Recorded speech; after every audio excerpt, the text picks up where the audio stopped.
Lo queríamos mucho. Y lo seguimos queriendo aunque no esté.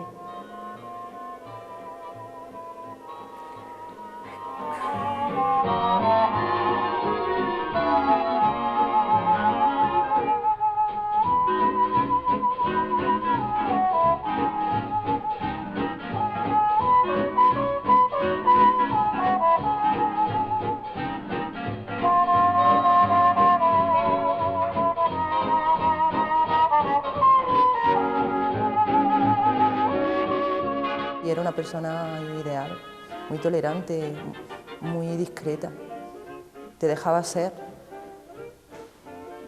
Entonces, pues, ya él, bueno, esa es la verdad.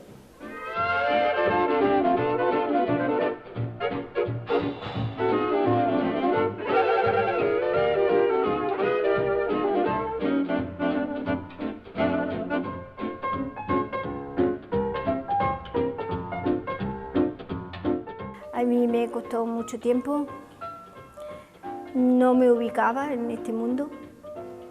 Lo intenté porque él me decía que tenía que intentar vivir sin él. Él sabía que se iba y me decía, Rosa, tú no puedes depender de tu hijo ni de tus nietos, tú tienes que tener una vida propia, inténtalo con todas tus fuerzas. Y así lo hice y bueno, ahora lo he conseguido, medio lo he conseguido, porque siempre ese saco lo lleva a cuesta, el bagaje ese de esos 40 años con él, siempre lo tiene.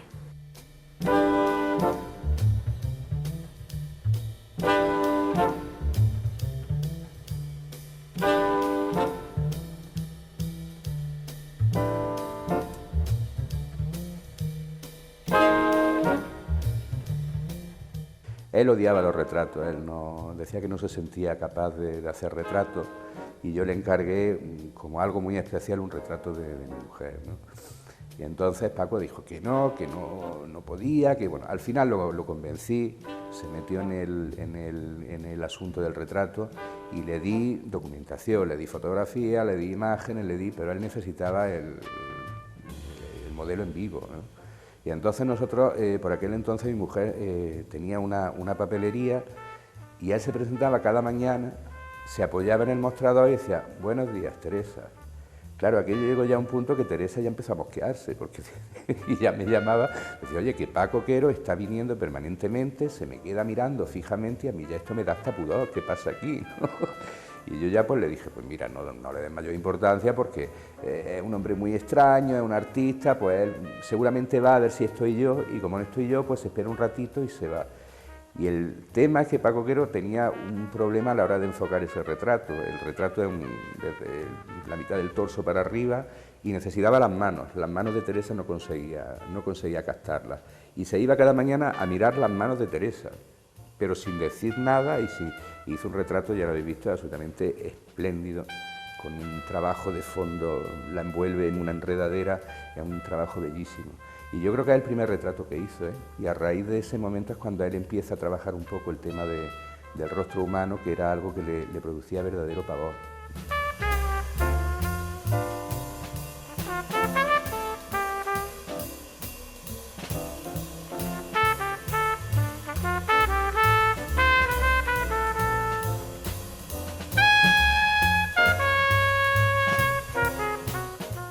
Yo creo que la suerte que tuvo era poder juntar sus dos pasiones, la pintura y la enseñanza. Y además era un maestro que daba todo lo que tenía, que no se guardaba nada. Hay maestros que tienen un poco, quizá como el miedo a que les supere o a que aporte algo que él no controla. Y él no, él quería enriquecerse de todo y a cada uno lo orientaba, porque todo el mundo no puede pintar lo mismo. Entonces a cada uno le orientaba hacia lo que creía que podía hacer. Y a mí como maestro también luego pues también me ayudaba mucho cuando tenía alguna peguilla con los deberes, alguna cosa, me explicaba y sabía explicar muy bien, sí, era muy buen maestro.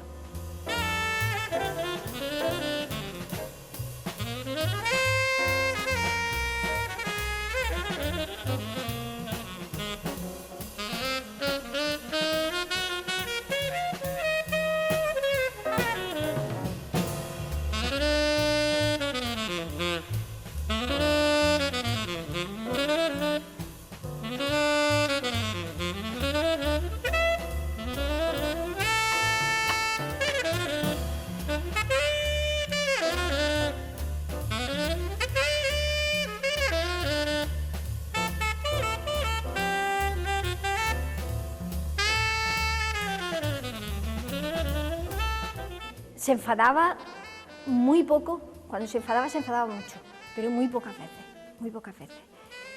Era una persona que no le veía el mal a nadie. Se la daban con queso, como yo digo, porque se fiaba de todo el mundo. Para él todo el mundo era bueno, para él nadie tenía malas intenciones. Y si yo la veía y le decía, Paco Quero, que esta persona estaba haciendo esto, ten cuidado, no te preocupes. Siempre me decía, no te preocupes, no pasa nada. Y era muy simpático, muy simpático. Siempre estaba contando chistes, contando anécdotas, no le gustaba que lo vieran malo. Con el oxígeno puesto no lo ha visto nadie, porque él no lo consentía. Y estuvo 4 años con oxígeno. Sí. Pero él para ir a dar clases se lo quitaba y no consentía llevar su bombona pequeña ni nada.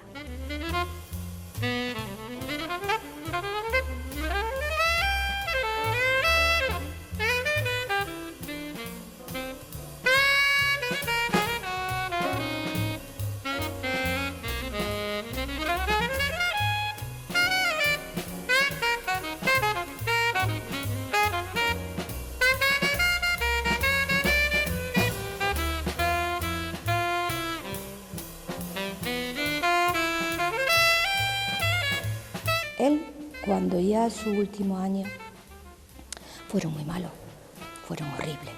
Entonces, ya claro, cuando ya no iba viendo cualidades, pues tenía una sensibilidad que se acercaba y te decía, Juani, aquella señora, échale un ojito. Como estábamos tantísimos, estate pendiente de ella, porque viene la mujer que mira que se le ha muerto el marido. Fíjate tú, que viene mal, no te preocupes, Paco.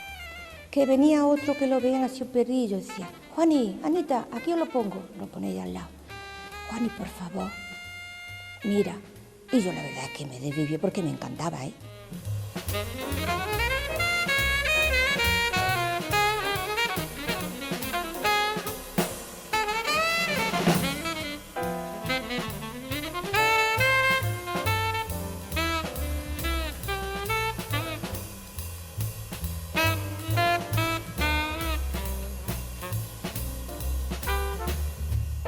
Y los últimos años, pues ya digo, fueron muy malos, muy malos. Entonces él estaba muy mal y lo veía que se caía y yo lo veía ya que estaba, que no había manera.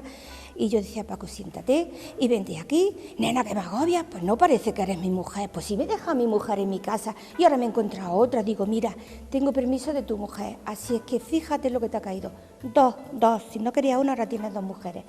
En el buen sentido de la palabra, ¿eh?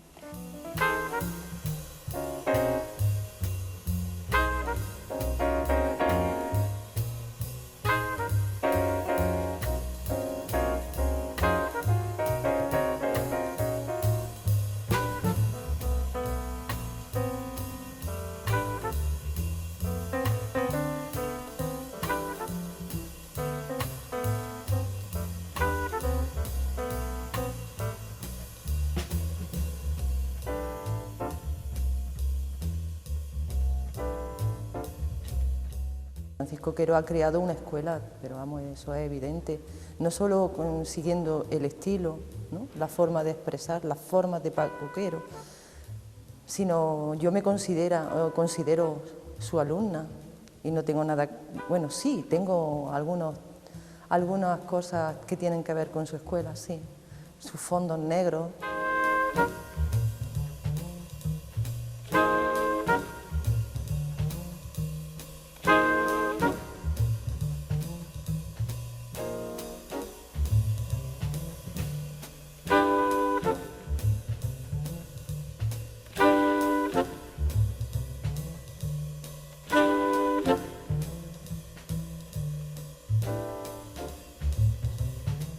Recuerdo una vez que hice una interpretación de Sorolla, que no recuerdo ahora el título de hecho, porque en el que aparecen en un jardín, típico de esto de luces y verdes de Sorolla, un grupo de sabios, digamos, de alguna forma, había como científicos y un personaje vestido con el traje regional valenciano, que tampoco fallero, me parece que no sé si son falleros, ellas son falleras, ellos no sé. Bueno, pues este personaje masculino, eran todos personajes masculinos alrededor de una bola del mundo, parecían personas eruditas, sabias, ¿no? Y bueno, pues yo lo llamé porque había conseguido un cuadro que a mí me parecía muy bueno, de esos personajes alrededor de la abuela del mundo en ese jardín, pero yo incluía a una mujer, entre ellos sentada, aparte del grupo que ellos estaban, esos personajes masculinos estaban de pie y la mujer estaba sentada pero desnuda en el jardín. Entonces pues lo llamé, ¿no?, para ver qué le parecía, porque a él le gustaba siempre que yo rompiese un poco, siempre en cada cuadro que yo pues, que rompiese un poco, que diese un paso más. Y lo llamé para que viese mi ruptura en esa obra, ¿no?, en esa interpretación de Sorolla. Bueno, pues cogió mis pinceles, mojó en mis pinturas y de pronto hizo ¡fua, fua, fua! Y me borró a la mujer desnuda. Yo lo observé así a ver qué pasaba ahí, qué estaba haciendo. Y bueno, su gesto era realmente muy serio. Me borró, me miró a los ojos y se fue.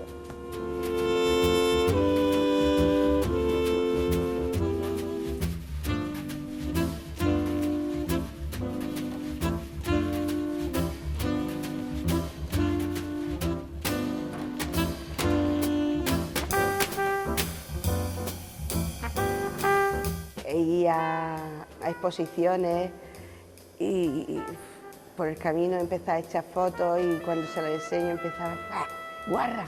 Si esas fotos ya le he pintado, esos cuadros ya lo he pintado yo, si es que tenemos los mismos gustos. Y empezaba, me acuerdo también una vez que ya, por cierto, ese cuadro no lo vio terminado.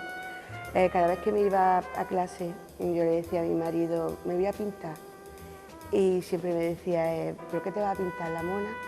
Y llegué un día a Paco, le digo, Paco, necesito que me prepare una mona, porque yo en casa no la puedo preparar. Dice, pero una mona, ¿cómo? ¿Una mona o como tú y yo sabemos? Digo, como tú y yo sabemos.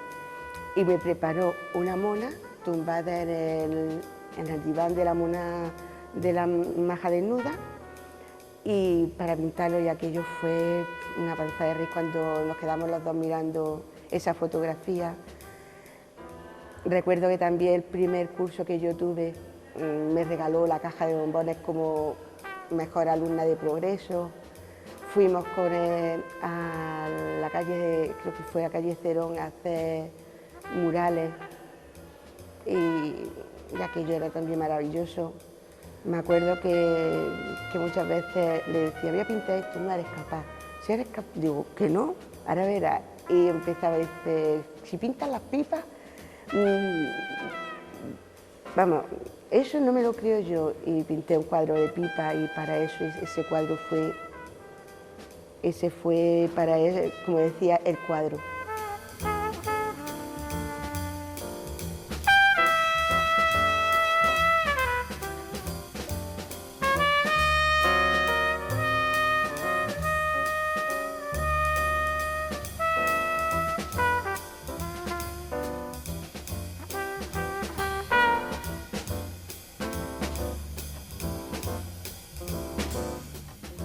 Y en las primeras exposiciones, que eran muy de lata, de fondos muy oscuros, de pajaritas de papel, pues la gente se quedaba muy impresionada porque era algo como muy distinto y la música que acompañaba de fondo pues era a lo mejor Oxígeno de Michel Jarre, una música también como muy...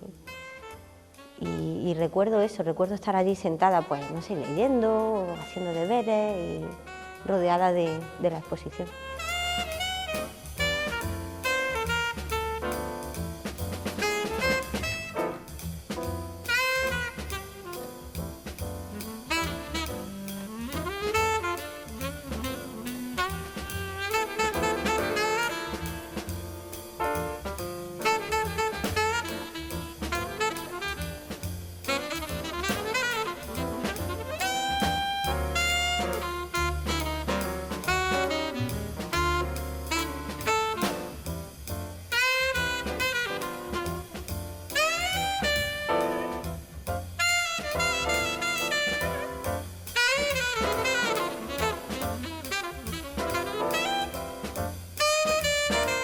Él tenía unos días de abstracción total, la mirada perdida, le hablaba y no estaba, y había que dejarlo tranquilo. Cuando pasaba un tiempo, él cogía de pronto el cuadro, cogía sus pinceles, cogía su lápiz, empezaba en su carboncillo a pintar, Y si le gustaba, ya se ponía su música de jazz, tarareaba todo el tiempo y ya se ponía a pintar tan feliz. Y si no le salía, tenía una cara contraída y no tenía que pensar en otra cosa. Lo dejaba aparcado hasta que él lo viera, pero él era muy feliz, muy feliz. Él cogía sus pinceles, recuerdo que se ponía uno atravesado en la boca y con otro hacía el tambor, como la batería, en la mesa de pintura, sí, mientras veía cómo iba quedando el cuadro. Sí, era muy especial, muy especial.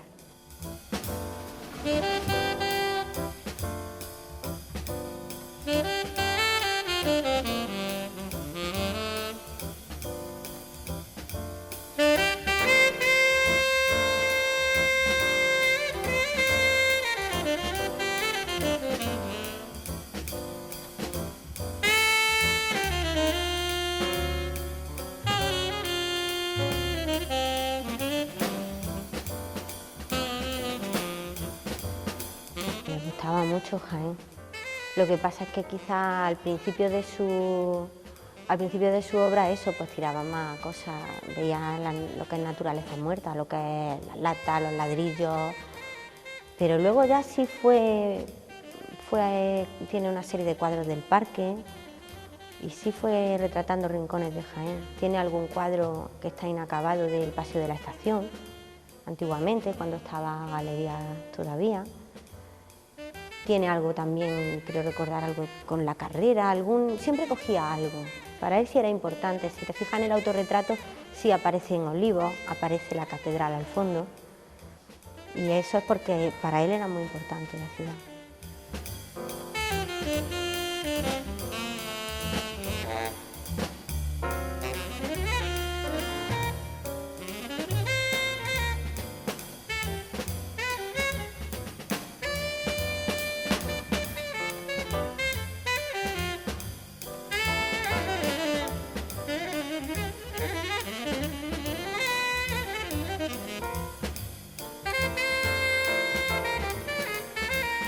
El último día que estuvo dando clase en el taller, le dije, mira Paco, yo ya no te voy a ayudar más. Así es que te vas a tu casa, te vas a curar. Digo, porque lo que no puede ser es que tú aquí te dé un susto, te dé un yuyu. Digo, yo no quiero un maestro muerto, yo quiero un maestro con fuerza. Pero todo esto con risa, no seria. Dice, digo, bueno, yo no te quiero ver por aquí, así que no te ayudo. Si no vienes, posiblemente te ayude.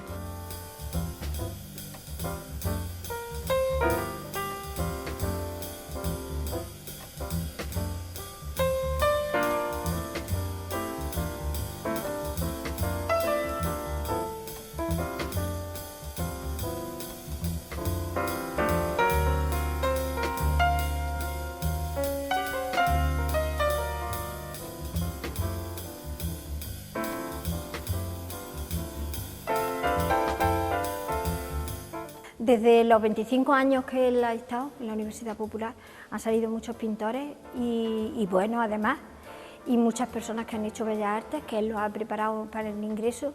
Incluso cuando han tenido vacaciones han ido a él para que les siguiera enseñando y él lo ha hecho sin ningún interés siempre.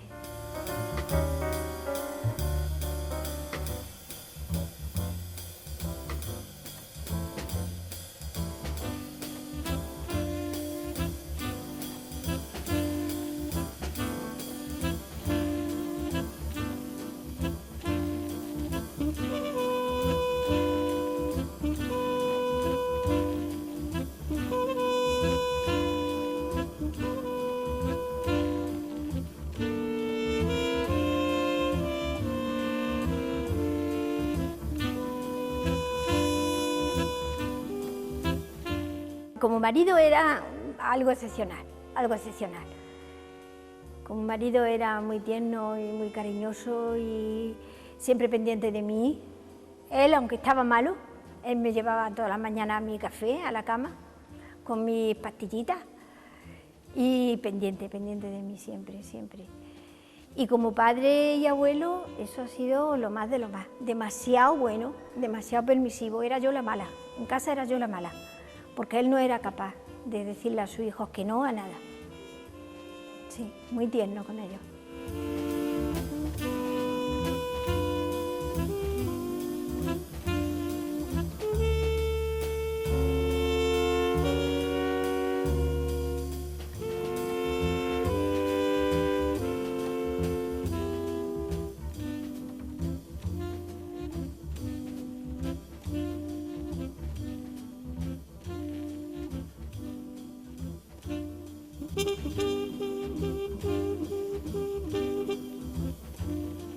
Siempre había estado malo desde que nació y yo siempre lo recuerdo, bueno, pues siempre, pues sí, está enfermo y entonces quizás no te haces a la idea de que esa vez sí que es verdad que ya no va a salir, entonces cuesta mucho. Fue muy duro.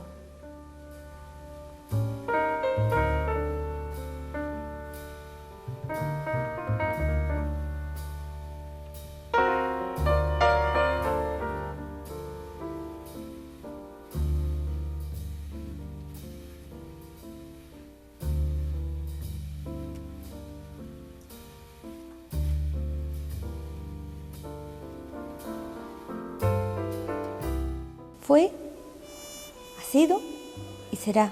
Yo no tuve hermano. Paco es mi amigo, hermano del alma. El último abrazo, las últimas sensaciones. Y está. Pero Paco para mí, siempre, siempre, por siempre y para siempre.